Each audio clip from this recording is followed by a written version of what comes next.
नमस्कार। आप सबका हमारे चैनल ज्ञान द ट्रेजर पर स्वागत है और हम आपको बताएंगे कि दीक्षा क्या होती है और साधना के लिए दीक्षा क्यों ली जाती है। दीक्षा लें तो किससे लें और दीक्षा लेने के लिए गुरु की आवश्यकता होती है, तो मंत्र सिद्धि में गुरु की आवश्यकता क्यों होती है।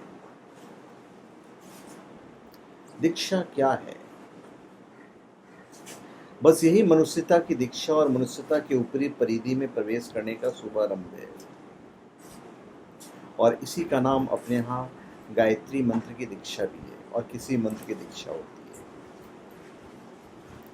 है। एक सक्षम व्यक्तित्व के द्वारा अपने शिष्य के अवचेतन मन में व्याप्त ब्रह्मांड की शक्तियों के बीजों को खोजकर उनको अंकुरित कर उसका पतन होने से रोकने के लिए अपने प्राण ऊर्जा के अंश से उसको संरक्षित कर शिष्य द्वारा साधना कर उस बीज को पूर्ण परिपक्व बनाकर उससे अभिष्ट लाभ प्राप्त करने की विधि का ज्ञान देने अथवा अपने अनुभवों ज्ञान और अपने शक्तियों का अनुरूप में अन्य सुपात्र शिष्यों के साथ विधिवत और सुरक्षित बांटना या हस्तांतरित करने की प्रक्रिया ही दीक्षा लेना या दीक्षा देना कहलाता है।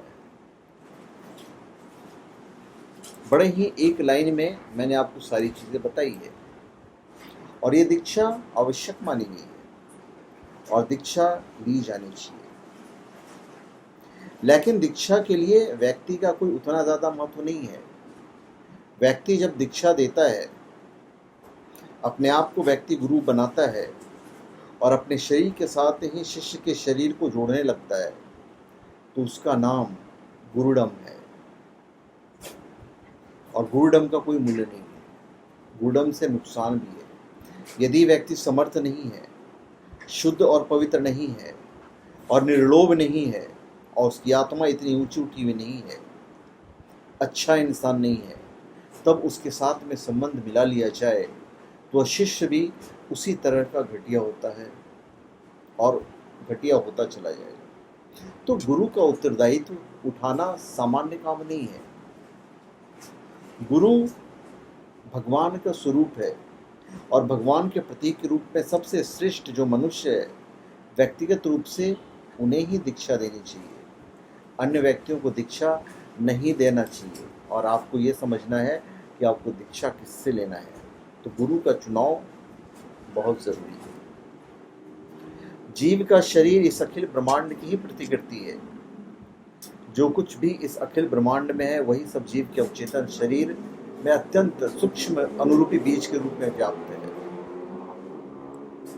जब कोई व्यक्ति अपने आत्मिक भौतिक उन्नति अथवा अन्य किसी प्रयोजन से किसी गहन सार्थक कर्म करने के उद्देश्य से उस विषय में किसी सक्षम मार्गदर्शन और ज्ञान देने वाले योग्य व्यक्तित्व को अपने हृदय में अपने आत्म प्रदर्शक गुरु के रूप में धारण कर उसके सम्मुख जाकर उससे अपने आत्मोत्थान हेतु निवेदन करता है, तब गुरु उसकी पात्रता का विश्लेषण कर अनेक अनुष्ठान संपन्न कराते हुए अपनी ऊर्जा को अपने शिष्य के साथ बांटने का मानसिक संकल्प लेते हुए गुरु उस साधक द्वारा विशेष पश्चाताप यज्ञ आदि अनुष्ठान संपन्न कराकर आवश्यकता और दीक्षानुसार मंत्रों द्वारा अनेक द्रव्यों से अभिसिंचन करते हुए अभिषिक्त कर उसकी देह मन और आत्मा को बाहर से और अंदर से निर्मल बनाकर दीक्षा ग्रहण करने योग्य बनाता है। और गुरु की आवश्यकता है मंत्र सिद्धि के लिए। मंत्र सिद्धि के लिए साधक को गुरु की नितांत आवश्यकता होती है। इसलिए साधक अपने लिए सामर्थ्यवान गुरु की खोज करता और चयन करता है और गुरु भी शिष्य की सुपात्रता से प्रभावित होने के उपरांत ही अपना शिष्य स्वीकार करता है। जब गुरु साधक को अपना शिष्य बनाता है तभी वह शिष्य को दीक्षित करता है। मंत्र की सिद्धि और शक्ति की जो दीक्षा है वो देता है और गुरु अपने शिष्य को मंत्र की दीक्षा शीघ्र भी दे सकता है और देर से भी दे सकता है और ये कब देगा ये कहा नहीं जा सकता। वह शिष्य को यह समझकर कि यह दीक्षा देने योग्य हो गया है, उसे दीक्षा देना निरर्थक सिद्ध नहीं होगा, यह जानकर उसे उचित समय पर दीक्षा देता है। यह गुरु की इच्छा पर निर्भर है। तो मंत्र सिद्धि और साधना में गुरु का महत्व है। गुरु की महानता, श्रेष्ठता सर्वोपरि है और निर्विवाद है। शास्त्र में बड़े बड़े ऋषियों मुनियों द्वारा गुरु को ईश्वर तुल्य ही नहीं अपितु उससे भी महान कहा गया है।